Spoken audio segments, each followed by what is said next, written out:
The wintry temperatures are perhaps the only thing that this place has in common with Syria.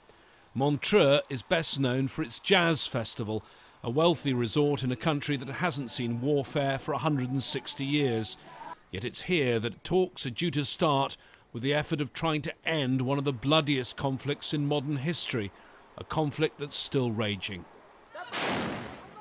After almost 3 years of bloodshed in Syria, for the first time a date has been set, the 22nd of January, to bring both sides together for negotiations.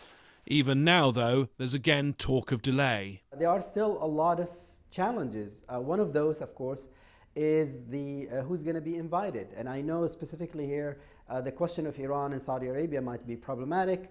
Some of the key countries, including the US, would like to hear from Iran a clear commitment to the base of the Geneva II, and that is the implementation of Geneva Communique. We haven't heard that yet. So there might be some logistical difficulties as well. So again, I would not be surprised if they decide to change the date again. Lakhdar Brahimi, the UN and Arab League Special Representative, has asked the US and the Russians to use all their efforts to come up with a list of participants.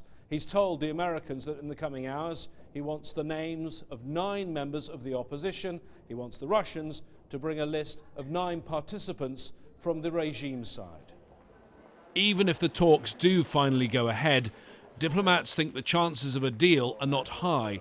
Despite that, the UN has to plan for the next stage.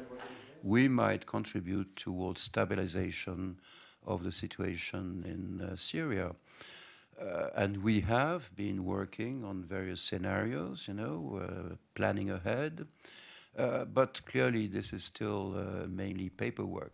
There is certainly fresh impetus in the search for peace, but on the ground, depressingly, there's absolutely no sign of a let-up in the brutal violence. James Bays, Al Jazeera, at the United Nations.